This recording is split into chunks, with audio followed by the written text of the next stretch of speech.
and today I'm here to do the stay-at-home book tag.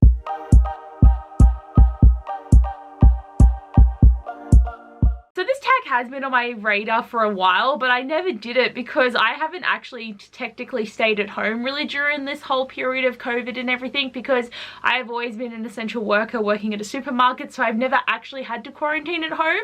And at first I was thinking, am I like allowed to do this tag though? Because like technically I'm not staying home, but I still want to join in. And because I was thinking of video ideas, I thought, why not just do it? Like, I'm excited to do this tag. I think it's going to be a fun one. So this tag was created by Madison Mary at Princess of Paperback, so I'll tag the original video and her channel down below. So number one is laying in bed, so book you could / have finished in a day. I'm pretty sure the last book I actually did finish in a day was Grace and Fury by Tracy Banghart, and I remember being so invested in this book because I started reading it before work in the morning and I read like 150 pages, which doesn't normally happen to me in the amount of time that I have.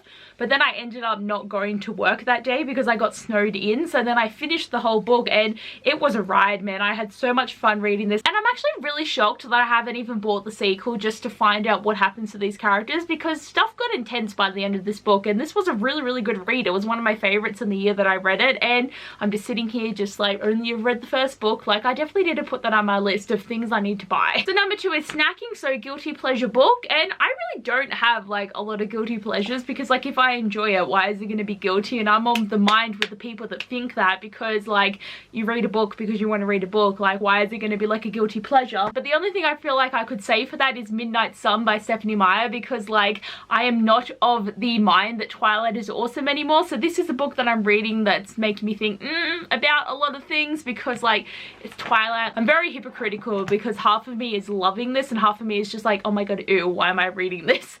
So it is a weird kind of mind frame to be for this series. So I definitely think it is like a guilty pleasure in that sense, but so many people are reading this and their love for Twilight has been reunited. So it is still like such a crazy thing that I've got this book in my hand. Like, there is fangirlness happening, but also like, nope. Number three, Netflix series you want to start. I'm gonna say Fallen Kingdoms by Morgan Rhodes, and like, yes, I haven't read this first book, but I have always been planning on rereading this, and this is like a plan for the past like 3 to 4 years, because I own the whole series and I wanted to reread it because I felt like it was going to be a good experience to like relive everything and experience it again and trying to make sense of everything, because I can't even remember like who any of these characters are really. Like, I am very much confused about this series now because I don't even know what's going on and so much is happening. And I know that like people really love the middle of the series, but the last 2 books it really goes downhill. So it's one of those series that I definitely want to start and have my own opinion of, and I want to like fangirl about some of these relationships that happen, but I need to reread it to like reimburse myself into this world, but it just hasn't happened yet. Number 4, Deep Clean, been on your TBR for ages. It's not shocking anymore that I keep putting Queen of Air and Darkness in my list here, because I still have not read this book. Like, this is a Cassandra Clare book that I have not read, and the pile of Cassandra books that I have not read has started to gradually grow so much that I don't even know when any of it's going to happen. But I still haven't been spoiled for this book, which I don't even know how, because Sarah J Maas books get spoiled the minute they come out, and I feel like Cassandra Clare fans are just a little bit more refined because they don't spoil things for you. But this is a beast of a book, and I mainly just hold it up in videos. I don't actually ever read it, but I'm still very proud of myself for finally finishing City of Heavenly Fire. Like, I thought that was an accomplishment in itself, but I just need to like keep going and finally like finish this trilogy. Number 5 is Animal Crossing, book you recently bought because of hype. I've like never played Animal Crossing in my life, but a book that I've bought because of hype is been Get a Life, Chloe Brown by Talia Hibbert. So everyone has been talking about this contemporary, and because I am in love with the adult contemporaries with these amazing illustrated covers at the moment, I so had to buy it. And I also bought a copy of Take a Hint, Dani Brown, so I have that as well, and I'm so excited to dive into these, but I don't know when it's going to happen because I've got quite a lot of books that I need to like finish, and a few things that are like more impressing for me to read if I ever get to them, because I've been like reading nothing really at the moment. And I hope that this book will really like pick up my reading when I eventually read it, because I find that adult contemporaries, I whiz through them so quickly because they're so good. Number 6 is Productivity. So a book you've learned from or had an impact on you. So I'm actually going to mention Red, White and Royal Blue by Casey McQuiston, because I feel like this book had a big impact on me, because I feel like changed since I read this book, because these characters are beautiful and the story is beautiful, and I had so much fun reading the audiobook, and it was just such a good listen, and I'm so in love with these characters now, and I just feel like it's really made such a big impact on me, and I highly recommend this book. Like, all the time because it is such a good one, and I'm so glad it took off so well, and I can't wait for the second book that she is writing. It's coming out next year, and the cover reveal was done like last week.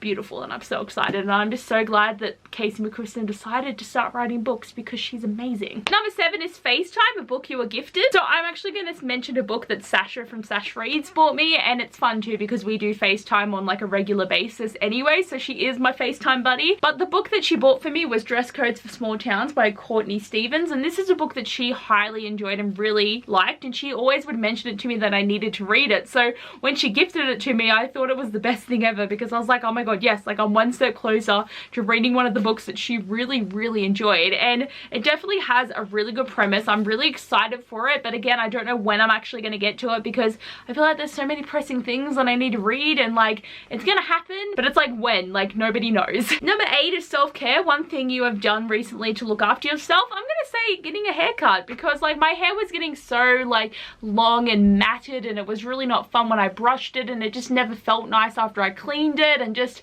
it was just getting everywhere, and just being able to have the shorter hair, and the fact too that I cut it and I actually didn't really have a panic over how short it was really nice too, because a lot of the time I'm like, cut it off, and then I'm like, where's my hair gone? So like I'm just really enjoying this at the moment, but it's funny because I'll still look in the mirror and be like, oh my god, like it's short now, and especially now that I put the color in, it just makes it all nice and it just ties together really well, and I feel like it was a good choice on my part just to make me feel a little bit better. And number 9 is a bonus, so name a book coming out soon, and I'm going to mention Blood and Honey by Shelby Mahurin because I am keen. Serpent and Dove was an amazing book that I read last year. It was like my 4th favorite of last year. I loved Lou, I loved Reed, I love their relationship, and I want to see where the story is going to go because stuff went down, and I'm keen. Stuff is going to keep happening, and I want to know what it's going to be, and I just need this book as soon as possible because I'm that excited. So guys, that is all the questions for the stay-at-home book tag, and this was a really fun tag to do. I'm glad I finally decided to do it, or more or less I actually finally had a free week to do it.